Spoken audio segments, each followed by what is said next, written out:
Human digestive సిస్టమ్ని ఇంటర్నల్గా observe చేసినట్లయితే మన ఫుడ్పై ఒక పొడవైన గొట్టం వంటి నిర్మాణంగా ఊహిస్తే అందులోని భాగాలు mouth, oesophagus, stomach, liver, pancreas, small intestine, large intestine. Small ఇంటెస్టైన్ని డ్యూడినం, జెజునం, ఇలియం అని 3 పార్ట్స్గా చెప్తాము. లార్జ్ ఇంటెస్టైన్ని కోలాన్, రెక్టమ్, యానస్గా చెప్తాము. మన డైజెస్టివ్ సిస్టమ్ నోటితో మొదలై యానస్తో ఎండ్ అవుతుంది. మనం తినే ఫుడ్ ఒక్కో పార్ట్లో ఏ విధంగా డైజెషన్ అయి చివరికి శక్తిగా ఎలా మారుతుందో డీటెయిల్డ్గా తెలుసుకుందాం. మనం ఏదైనా ఫుడ్ని తిన్నప్పుడు ఆ ఫుడ్ని మన నోట్లోని టీత్తో చాలా చిన్న చిన్న ముక్కలుగా క్రష్ చేస్తాము. ఇలా క్రష్ చేసిన ఫుడ్ సలైవాతో కలిసి ఒక ముద్దలాగా మారుతుంది. అయితే ఈ ఫుడ్ని క్రష్ చేయడానికి హ్యూమన్ మౌత్లో 4 టైప్స్ ఆఫ్ టీత్ ఉంటాయి. అవి ఇన్సిజర్స్, కెనైన్స్, ప్రీమోలార్స్, ఇంకా మోలార్స్. ఇన్సిజర్స్ ఫుడ్ని బైట్ చేయడానికి ఉపయోగపడే టీత్. కెనైన్స్ ఫుడ్ని టియర్ చేయడానికి యూజ్ అవుతాయి. ప్రీమోలార్స్ ఇంకా మోలార్స్ అనేవి ఫుడ్ని క్రష్ చేసి గ్రైండ్ చేయడానికి ఉపయోగపడతాయి. ఎక్కువగా మీట్ తినే జంతువుల్లో కెనైన్స్ చాలా స్ట్రాంగ్గా ఉంటాయి. అదే హెర్బివోరస్లో అయితే ఇన్సిజర్స్ చాలా స్ట్రాంగ్గా ఉంటాయి. హ్యూమన్ డెంటల్ ఫార్ములా చూస్తే 2, 1, 2, 3గా చెప్పొచ్చు. అంటే మన దవడ సగభాగంలో ఉండే టీత్ సంఖ్య చూస్తే ఇన్సిజర్స్ 2 ఉంటే కెనైన్ 1 ఉంటుంది, ప్రీమోలార్స్ 2 ఉంటే మోలార్స్ 3 ఉంటాయి. చిన్న పిల్లల దవడని పరిశీలిస్తే వారిలో డెంటల్ ఫార్ములా 2102గా ఉంటుంది. వారిలో ఇన్సిజర్స్ 2 ఉంటే కెనైన్ 1 ఉంటుంది, ప్రీమోలార్స్ ఉండవు, మోలార్స్ మరలా 2 ఉంటాయి. వీరిలో టీత్ టెంపరీగా ఉంటాయి. 6 నుంచి 12 సంవత్సరాల వయసు మధ్యలో చిన్నపిల్లల్లో టెంపరీ టీత్ మొత్తం ఊడిపోయి పర్మనెంట్ టీత్ వస్తాయి. టెంపరీ టీత్ని మిల్క్ టీత్ అంటారు. ఇవి 20 ఉంటాయి. అవే పర్మనెంట్ టీత్ 32 ఉంటాయి. ఎంత గట్టి ఫుడ్నైనా క్రష్ చేస్తే స్ట్రాంగ్ టీత్ ఇంటర్నల్గా ఏ విధంగా ఉంటుందో చూద్దామా? టీత్లో మనకి పైకి కనిపించే భాగం క్రౌన్, కిందన చిగుర్లలో అమర్చబడి ఉండే భాగం రూట్. బయటకు కనిపించే క్రౌన్లో ఫస్ట్ పొర ఎనామిల్, తర్వాతి పొర డెంటైన్, లోపల పల్పు ఉంటుంది. దాని క్రిందన సిమెంటం ఉంటుంది. ఫస్ట్ లేయర్ అయిన ఎనామిల్ చాలా స్ట్రాంగ్గా ఉండే హార్డెస్ట్ లేయర్. తర్వాత ఉండే డెంటైన్ స్ట్రాంగ్ లేయరే, కానీ ఎనామిల్తో కంపేర్ చేస్తే అంత స్ట్రాంగ్గా ఉండదు, కొంచెం సాఫ్ట్గా ఉంటుంది. పల్ప్ అనేది ఇన్నర్ మోస్ట్ లేయర్. ఇందులో నెర్వ్స్ మరియు బ్లడ్ వెసల్స్ ఉంటాయి. సిమెంటం అనేది రూట్ని కవర్ చేస్తూ టీత్కి సపోర్ట్ ఇచ్చే లేయర్.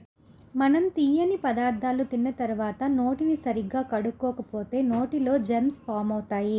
ఈ జెమ్స్ విడుదల చేసే యాసిడ్స్ మన టీత్ పైన ఉండే ఎనామిల్ పొరతో చర్య జరిపి దాన్ని బలహీనపరిచి నల్లగా మారే విధంగా చేస్తుంది. దీన్నే టూత్ డికే అంటారు. టూత్ డికే ఎక్కువైతే అది ఇన్ఫెక్షన్కు దారితీసి టీత్ని రిమూవ్ చేసే పరిస్థితి వస్తుంది. కనుక మనం ఫుడ్ తిన్న తర్వాత ఖచ్చితంగా నోటిని శుభ్రంగా కడుక్కోవాలి. దీనివల్ల టూత్ డికే రాకుండా ఉంటుంది. మన నోటిలో టీత్తో పాటు 3 టైప్స్ ఆఫ్ సలైవరీ గ్లాండ్స్ ఉంటాయి. అవి parotid glands, submandibular glands, sublingual glands. మన నోటిలో ఒక జత పెరోటిడ్ గ్లాండ్స్, ఒక జత సబ్ మ్యాండిబ్యులర్, అలాగే ఒక జత సబ్ లింగ్యువల్ గ్లాండ్స్ ఉంటాయి. పెరోటిడ్ గ్లాండ్స్ ఇయర్కి దగ్గర లొకేట్ అయి ఉంటాయి. మన దవడ క్రింద భాగంలో సబ్ మ్యాండిబ్యులర్ గ్లాండ్స్ ఉంటాయి. అలాగే నాలుక క్రింది భాగంలో సబ్ లింగ్యువల్ గ్లాండ్స్ లొకేట్ అయి ఉంటాయి. దంతాలతో ముక్కలు చేయబడి సలైవాతో కలిసిన ఫుడ్ని మనం బోలస్ అని అంటాము. ఈ ఫుడ్ అనేది సలైవాతో మిక్స్ అయ్యేటప్పుడు సలైవరీ అమైలేజ్తో చర్య జరుపుతుంది. సలైవరీ అమైలేజ్ అనేది ఫుడ్లోని స్టార్చ్పై రియాక్షన్ చూపించి స్టార్చ్ని మాల్టోస్ షుగర్స్గా కన్వర్ట్ చేస్తుంది. ఫుడ్ బోలస్ నోటి తర్వాత భాగమైన థ్రోట్ లేదా ఫారింగ్స్, తర్వాత భాగమైన ఈసోఫాగస్ లోనికి వెళ్తుంది. ఈసోఫాగస్లో ఫుడ్ బోలస్ అనేది మజిల్స్ కాంట్రాక్షన్స్ ద్వారా క్రిందకి ట్రావెల్ అయి తర్వాత భాగమైన స్టమక్లోనికి చేరుతుంది. ఇసోఫాగస్లో ఈ మజిల్ కాంట్రాక్షన్ ద్వారా ఫుడ్ బోలస్ మూమెంట్ అయ్యే విధానాన్ని పెరిస్టాలిక్ మూమెంట్ అని కూడా అంటాము. ఫుడ్ బోలస్ అనేది తర్వాత భాగమైన స్టమక్లోనికి చేరుతుంది. స్టమక్లో ఉన్న హైడ్రోక్లోరిక్ యాసిడ్ ఫుడ్లోని బ్యాక్టీరియాని చంపటంలో ఉపయోగపడుతుంది. అంతేకాకుండా కొన్ని ఎంజైమ్లను యాక్టివేట్ చేస్తుంది. ఇక్కడ పెప్సిన్ అనే ఎంజైమ్ ప్రోటీన్స్ని పెప్టైడ్స్గా కన్వర్ట్ చేస్తాయి. ఫ్యాట్స్పై గ్యాస్ట్రిక్ లైపేజ్ చర్య జరిపి ఫ్యాటీ యాసిడ్స్ ఇంకా గ్లిజరాల్గా కన్వర్ట్ చేస్తాయి. స్టమక్లో డైజెషన్ కంప్లీట్ అయ్యాక ఫుడ్ తర్వాతి భాగమైన డ్యూడినంలోనికి కొద్ది కొద్దిగా చేరుతుంది. స్టమక్లో హెచ్సిఎల్తో రియాక్ట్ అయిన ఫుడ్ సెమీ లిక్విడ్ కన్సిస్టెన్సీలో ఉంటుంది. ఈ ఫుడ్ని మనం కైమ్ అని అంటాం. స్టమక్లో ఫుడ్ ఏ విధంగా రియాక్ట్ అయ్యి ఏ విధంగా మారుతుందో ఒక్కొక్కటిగా ఇప్పుడు చూద్దాము. స్టమక్లో డైజెషన్ కంప్లీట్ అయ్యేటప్పటికీ ఇక్కడ ప్రోటీన్స్ని పెప్సిన్ అనే ఎంజైమ్ పెప్టైడ్స్గా కన్వర్ట్ చేస్తాయి. ఫ్యాట్స్ని గ్యాస్ట్రిక్ లైపేజ్ ఫ్యాటీ యాసిడ్స్ మరియు గ్లిజరాల్గా కన్వర్ట్ చేస్తాయి. మౌత్లో అమైలేస్ స్టార్చెస్పై చర్య జరిపి మాల్టోస్ షుగర్స్గా కన్వర్ట్ చేస్తాయి. ఈ 3 రియాక్షన్స్ మౌత్లోని మరియు స్టమక్లోని కంప్లీట్గా అవుతాయి. తర్వాత ఫుడ్ అనేది తర్వాత భాగమైన డ్యూడినంలోనికి చేరుతుంది. మీకు ఎప్పుడైనా డౌట్ వచ్చిందా? మనం ఎంత స్ట్రాంగ్ మాంసాహారం తిన్నప్పటికీ అది స్టమక్లో డైజెస్ట్ అయిపోతుంది, ఎందుకంటే హెచ్సిఎల్ అంత స్ట్రాంగ్గా ఉంటుంది. కానీ మన స్టమక్ లోపల భాగాలు మాత్రం ఈ యాసిడ్ దాడిని తట్టుకొని ఉంటాయి. అది ఎలా అని దానికోసం మన స్టమక్ లోపల ఒక మ్యూకస్ లైనింగ్ ఉంటుంది. దీనివల్ల హెచ్సిఎల్ అనేది స్టమక్ గోడలపై ప్రభావం చూపించదు, కేవలం ఫుడ్ మీద మాత్రమే ప్రభావం చూపిస్తుంది. ఆ విధంగా ఫుడ్ అనేది డైజెస్ట్ అయి తర్వాత పార్ట్ అయిన డ్యూడినంలోనికి ఎంటర్ అవుతుంది. డ్యూడినం అనేది యూ షేప్లో ఉండే గొట్టం వంటి నిర్మాణం. దీనిలోకి లివర్ నుంచి వచ్చే బైల్ డక్టు, ప్యాంక్రియాస్ నుంచి వచ్చే ప్యాంక్రియాటిక్ డక్టు కనెక్ట్ అయి ఉంటాయి. లివర్ రిలీజ్ చేసే బైల్ గాల్ బ్లాడర్లో సేవ్ అయి ఉంటుంది. బైల్లో ఎటువంటి ఎంజైమ్స్ ఉండవు. బైల్ రుబిన్ అండ్ బైల్ వర్డిన్ అనే 2 పిగ్మెంట్స్ ఉంటాయి.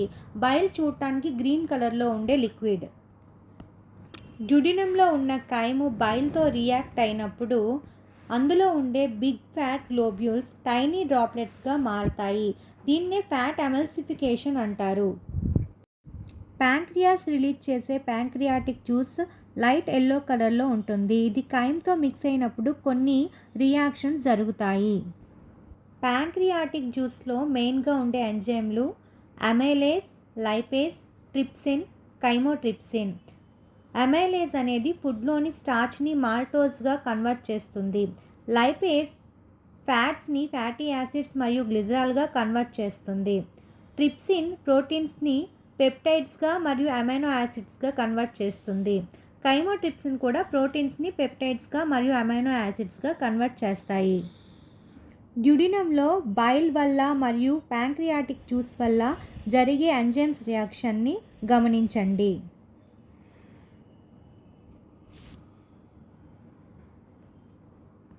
డ్యూడినంలో డైజెషన్ పూర్తయిన తర్వాతి పార్ట్స్ అయిన జెజునం మరియు ఇలియంలోనికి కైమ్ ట్రాన్స్ఫర్ అవుతుంది. ఇక్కడ రిలీజ్ అయ్యే ఇంటెస్టైనల్ జ్యూస్లోని ఎంజైమ్స్తో కైమ్ అనేది రియాక్ట్ అవుతుంది. ఇంటెస్టైనల్ జ్యూస్లో మాల్టేస్, లాక్టేస్, సుక్రేస్, పెప్టిడేస్ అనే ఎంజైమ్స్ ఉంటాయి. మాల్టేస్ మాల్టోస్ చక్కెరలను గ్లూకోజ్గా కన్వర్ట్ చేస్తుంది.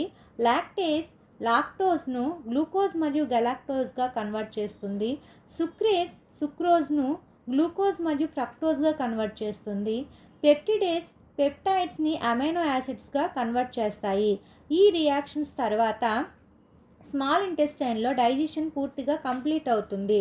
స్మాల్ ఇంటెస్టైన్ గోడల్లో సన్నని వేళ్ల వంటి నిర్మాణాలు గమనించవచ్చు. వీటిని విల్లైస్ అంటారు. ఇవి రక్తనాళాలతో కూడుకొని ఉండే నిర్మాణాలు. డైజెస్ట్ అయిన ఫుడ్ పూర్తిగా విల్లైస్ అబ్జర్వ్ చేసుకుంటాయి. విల్లైస్కి ఉండే రక్తనాళాల ద్వారా డైజెస్ట్ అయిన ఫుడ్ రక్తంలో కలిసిపోతుంది.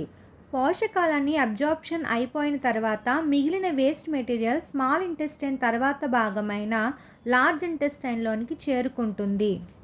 లార్జ్ ఇంటెస్టైన్కి చేరుకున్న వేస్ట్ మెటీరియల్లో ఉండే ఎక్స్ట్రా వాటర్ని లార్జ్ ఇంటెస్టైన్ గోడలు అబ్జార్బ్ చేసుకుంటాయి. అప్పుడు ఈ పదార్థం మరింత గట్టిగా మారుతుంది. ఈ వేస్ట్ మెటీరియల్ లార్జ్ ఇంటెస్టైన్ చివరి భాగాలైన రెక్టమ్ మరియు యానస్ ద్వారా బయటకి ఎక్స్ట్రాక్ట్ చేయబడతాయి. లార్జ్ ఇంటెస్టైన్ చివరి భాగంలో ఉండే వేళ్ళ వంటి నిర్మాణాన్ని అపెండిక్స్ అంటారు. హ్యూమన్స్లో ఈ పార్ట్తో ఏ యూస్ ఉండదు, కానీ హెర్బివోరస్ జీవులైన ర్యాబిట్స్ వంటి వాటిలో సెల్యులోజ్ డైజెషన్లో అపెండిక్స్ ఎంతో ముఖ్యమైన పాత్ర వహిస్తుంది. ఈ విధంగా హ్యూమన్ డైజెస్టివ్ సిస్టంలో ఫుడ్ అనేది డైజెస్ట్ అవుతుంది. ఈ వీడియో కనుక నచ్చినట్లయితే ఈ వీడియోని లైక్ చేయండి, షేర్ చేయండి, అలాగే నా ఛానల్ని సబ్స్క్రైబ్ చేయండి. Thank you.